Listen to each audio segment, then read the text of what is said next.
Look at these big spoons. These are sterling silver spoons by Tiffany & Co. that I picked up this past week. And these are about 100 grams each. They're these big 8.5-inch serving spoons in the Olympian pattern from patented 1878. And they have a little bit of wear to them, and they need to be cleaned, and they have a monogram on the back. But I bought these for about scrap price, and these go for anywhere from like $100 to $200 a spoon. So I put these up online for a healthy price, and we'll see if we get any offers on these really cool spoons I got this week by Tiffany & Co. So there's 11 spoons there, and we also have a big flatware set here with some napkin rings. These will just go to scrap, so you always want to look out for certain patterns that are more popular with silverware. Obviously, Tiffany & Co. is going to be a good one. There's Stife Company makes some good patterns. There's a couple of other patterns that will sell for a little bit more than scrap. Sometimes we'll see, but these are just like a typical mix of flatware, so these will go to scrap, and I bought these at a scrap price as well. Also with that, there's some knives. There's also, I got these sterling little hors d'oeuvre picks. Those are pretty cool. I got this big Mexico sterling necklace. I got a really nice price on this. So this I'll probably post. And this weighs like 150 or 160 grams. A real nice heavy piece. It does have a signature on the back here. I'm going to have to do a little bit of research just to check to see if it's anyone super famous. But as far as I know, these sell, just regular Mexico necklaces for like $200 to $250. So that was a really cool pickup there. I also bought this pair of earrings. So these is maybe a little bit of a secret of mine. Maybe you guys have heard of it. But these are by an artist. His name is Myron Pantee. And he marks his stuff with like a little bear. And it says Myron Pantee. And then it says Zuni. So these are petroglyph earrings that are sterling and 14 karat. And these are very rare. So if you ever see his kind of stuff, it's definitely worth picking up. They have two different little designs here. I paid $130 for these little tiny earrings, which you would think is crazy, but I sold another pair very similar to these that were even smaller with a little spider on them for $250. So I knew that these being even a little bit better, a little bit bigger, and a little bit cooler of a design, that these should be, again, easily $250 to $300.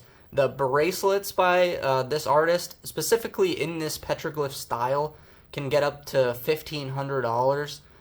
You just have to be careful. There are some by Carolyn Pollock that use the designs of this artist that are not quite worth as much as these originals. And the quality on these is just crazy. So Myron Pantee is a little bit of a secret if you haven't heard of him. Very hard to find a lot of information about him, but basically his stuff is very rare, and I know he won a bunch of competitions with these designs as well. So I got a little mixed bag of sterling.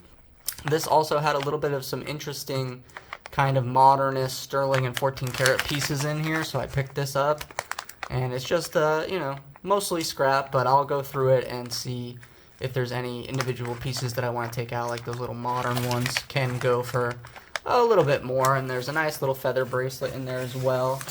And I got some little set of Native American silver bracelets. These are ultra popular. I'm sure everybody has seen these at some point or have bought some or sold some.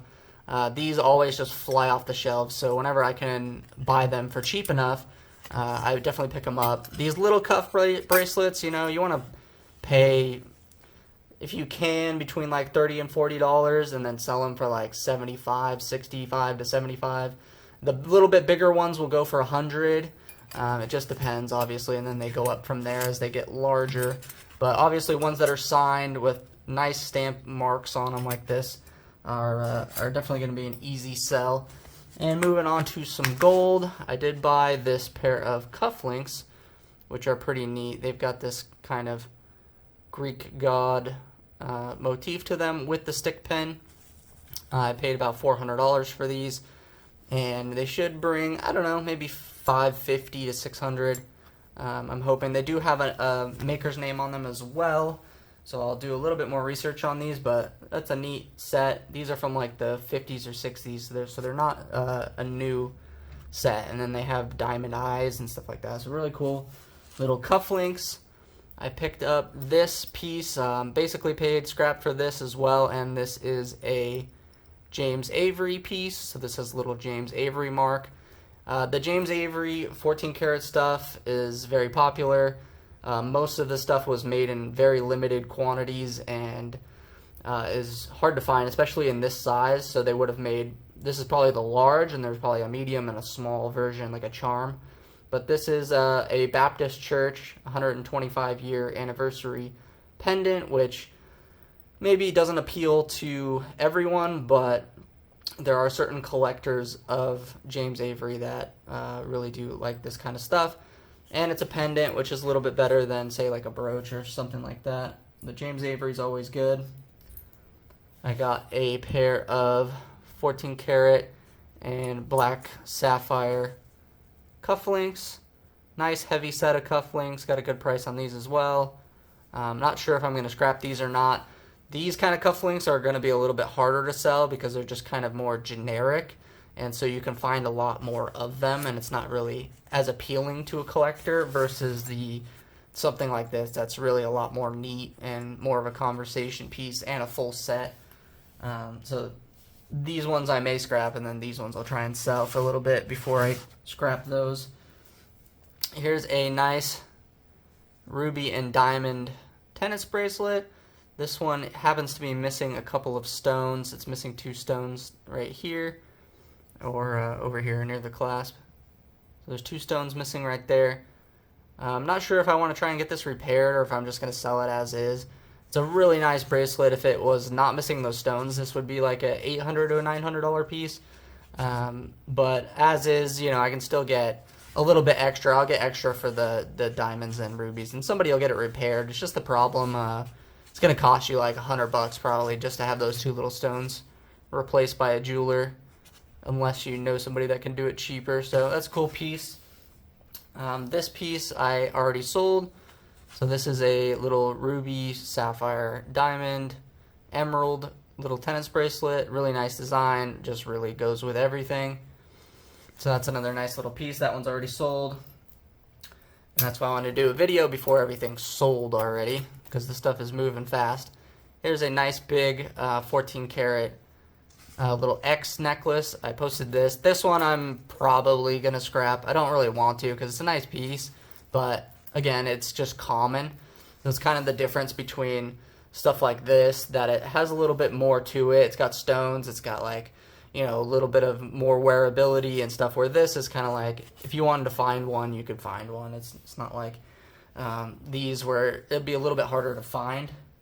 And then I bought an aquamarine ring. I've bought, you know, 4 or 5 of these in the past, and I've always done fairly well with them. So I paid, you know, a decent price for this, not too much, but I posted this one for sale, so hopefully this one will move. The color is a little bit light on it. It's not as dark as I would like, but it's a nice size. It's white gold. It's definitely going to be a popular piece. It's just going to take a little bit longer to sell, but really nice condition and everything. Sometimes you'll get these aquamarines and they'll be all chipped on the edges. They'll have like little chips all over the place, but this one's really nice and clean. So that's a good piece there. And then I got these 2 little diamond rings. I believe this one is 18 karat gold, but one stone right here has a crack, but the rest of it's really nice, and it's not really super noticeable, so we'll see. I may as well end up scrapping something like this, but I'll get extra for the diamonds. I'll get paid for them, but not like selling it retail as a piece with that kind of damage. Again, it's going to need repaired. Either that, or you're just going to cut on both sides of that broken stone and then take all these diamonds out and reuse them for something else. But that was a nice piece, pretty much pretty close to scrap for these 2 rings. And then this one here, which has it's about a half carat, you know, maybe a 60-point pear-shaped ring, and then it's also missing a Marquise diamond on the side here. So this one as well, I may try and sell. I may try and just take out the stone and sell it separately. But nice little gold and diamond ring. Quality on the diamond's pretty good. So I like those two pieces. So yeah, really good week. This is what I found. Hope you guys like it. Please make sure to hit the thumbs up button and subscribe to my channel. Thanks for watching.